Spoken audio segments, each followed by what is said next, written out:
प्यारे दोस्तों, अस्सलामु अलैकुम। आप खैरियत से होंगे। हमेशा रात की खामोशी में एक हुक्मरान का दिल अवाम की धड़कन सुन लेता है और फिर वो सब बदल जाता है। मदीना की रात गहरी हो चुकी थी। आसमान पर चांद अपनी हल्की रोशनी ज़मीन पर बखेर रहा था और गलियों में सन्नाटा छाया हुआ था। सिर्फ कभी कभार किसी कुत्ते की भौंकने की आवाज़ सुनाई देती थी। ज़्यादातर लोग अपने घरों में सो चुके थे, लेकिन एक शख्स था जो बिस्तर पर नहीं बल्कि गलियों में था।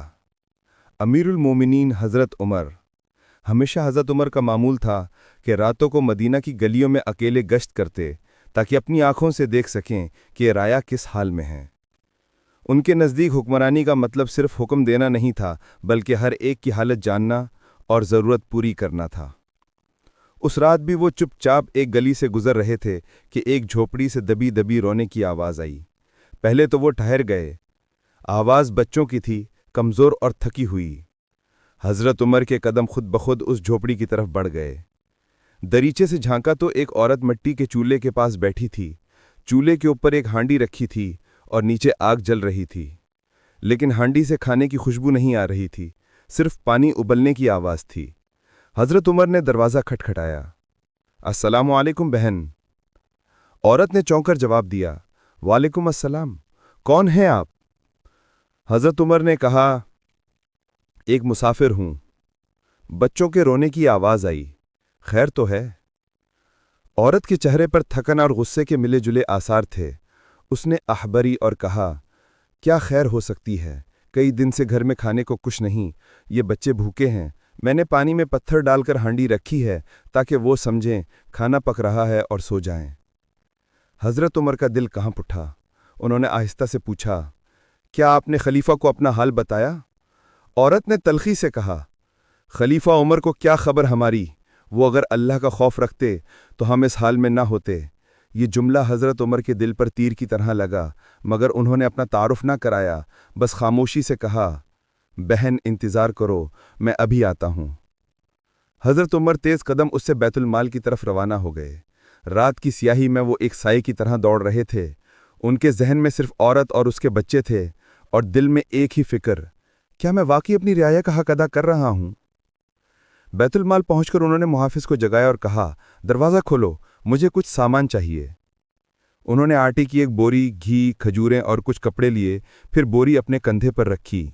साथ मौजूद गुलाम अकबर ने कहा, अमीरुल मोमिनीन, ये बोरी मुझे दे दें, मैं उठा लेता हूँ। हज़रत उमर ने रुककर उसकी आंखों में देखा और फरमाया, क्या क़यामत के दिन मेरा बोझ भी तुम उठाओगे? गुलाम अकबर खामोश हो गया और हज़रत उमर ने खुद बोरी उठा ली। रात की खामोशी में मदीना की गलियां फिर से सन्नाटे में डूबी हुई थीं, लेकिन इस सन्नाटे को एक बोझल सांस तोड़ रही थी, हज़रत उमर की सांस। कंधे पर भारी बोरी थी, मगर दिल का बोझ उससे कहीं ज़्यादा। बच्चे अब भी रो रहे होंगे, औरत अभी भी खाली हांडी के पास बैठी होगी, ये सोचकर हज़रत उमर के कदम तेज हो गए। झोपड़ी के करीब पहुंचकर उन्होंने हल्की सी आवाज़ में पुकारा, बहन, मैं वापस आ गया हूं। औरत ने दरवाज़ा खोला तो देखा कि एक अजनबी के कंधे पर आटे और खाने की भरी बोरी है। हैरत और शुक्रगुजारी उसकी आंखों में एक साथ उभरी, मगर वो कुछ कह न सकी। हज़रत उमर ने बोरी ज़मीन पर रखी और कहा, ये सब सामान रख लो, मैं खाना पकाने में भी तुम्हारी मदद करूँगा। औरत ने हैरत से कहा, क्या? हज़रत उमर मुस्कुराए, हाँ, आज रात हम मिलकर बच्चों को खिलाएंगे। उन्होंने चूल्हे की राख हटाई, लकड़ियां दोबारा जलाकर आग भड़काई, आटा गूंदकर रोटियां बनाईं, घी में खजूलें पकाईं और हांडी में शोरबा तैयार किया। औरत बार बार देखती रही कि ये कौन शख्स है जो रात के इस पहर अजनबी बच्चों के लिए इतनी मेहनत कर रहा है। जब खाना तैयार हो गया तो हज़रत उमर ने कहा, बच्चों को बुला लाओ। बच्चे एक एक करके आए और जैसे ही नवाला मुंह में डाला, उनके चेहरों पर मुस्कुराहट आ गई। वो रोने वाले लब खुशी से हिंसने लगे। हज़रत उमर ज़मीन पर बैठे उनकी खुशी देख रहे थे। उनके होंठ हिल रहे थे, कोई दुआ कर रहे थे, शायद अपने लिए नहीं बल्कि इन बच्चों के लिए। औरत ने कहा, अल्लाह तुम्हें जज़ाए खैर दे, तुमने आज मेरे बच्चों की भूख मिटा दी। हज़रत उमर ने आहिस्ता से कहा, यह मेरा फ़र्ज़ था और शायद मेरी कोताही भी थी कि तुम इस हाल में पहुँचे। वो कुछ देर बैठे रहे, यहाँ तक कि बच्चे सो गए। इसके बाद खामोशी से उठे और जाने लगे। औरत ने पुकारा, रुक जाओ, अपना नाम तो बताओ। हज़रत उमर ने मुड़कर देखा। हल्की सी मुस्कुराहट थी और सिर्फ इतना कहा, ए गुलाम खुदा। सुबह की पहली रोशनी मदीना की गलियों में उतर रही थी। रात की ठंडी हवा अब दिन की गर्मी का इशारा दे रही थी। झोपड़ी में औरत के बच्चे सुकून से सोए हुए थे। कई दिन बाद ये पहली रात थी जब वो भूखे नहीं सोए थे। औरत चूल्हे के पास बैठी सोच रही थी, कौन था वो शख्स रात के अंधेरे में आया, खाना बनाया और अपना नाम तक ना बताया। इसी दौरान गली से कुछ बच्चों के शोर की आवाज़ आई। वो भागकर बाहर निकली तो देखा कि एक मजमा मस्जिद नबवी की तरफ जा रहा है। बीच में एक बुलंद कामत शख्स था, चेहरा नूरानी, आंखों में रोब और दिल में शफकत।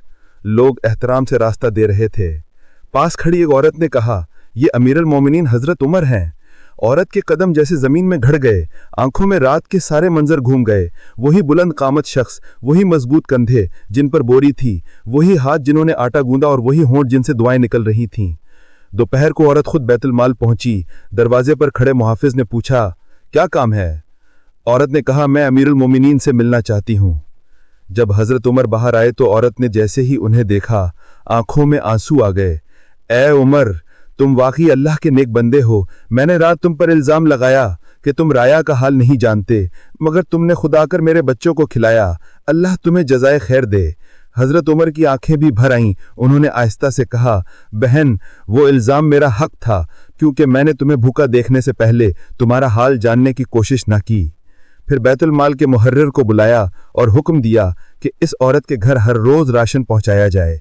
ये वाक़या आहिस्ता आहिस्ता पूरे मदीने में फैल गया। लोग हैरान थे कि एक हुक्मरान जो दुनिया के सबसे बड़े इस्लामी रियासत का सरबराह है, वो खुद अपने कंधों पर आटे की बोरी उठाता है और गरीब के चूल्हे के पास बैठकर रोटियां पकाता है। किसी ने कहा, यही है अदले फारूकी, सुभान अल्लाह, यही है क़यादत इस्लामी। मदीना की गली में एक झोपड़ी जिसके दरवाजे पर एक छोटा बच्चा खेल रहा है, उसके चेहरे पर मुस्कुराहट है और अंदर चूल्हे पर हंडी चढ़ी है। दूर से हजरत उमर गुजर रहे हैं, खामोशी से बच्चे को देखकर मुस्कुरा देते हैं और अपने रास्ते पर मुड़ जाते हैं। कुछ कहानियां ख़त्म नहीं होती, वो किरदारों के दिलों में जिंदा रहती हैं। अगर मेरी वीडियो पसंद आई हो तो चैनल को सब्सक्राइब और लाइक कर दें। अल्लाह आप सबका हामी और नासिर हो।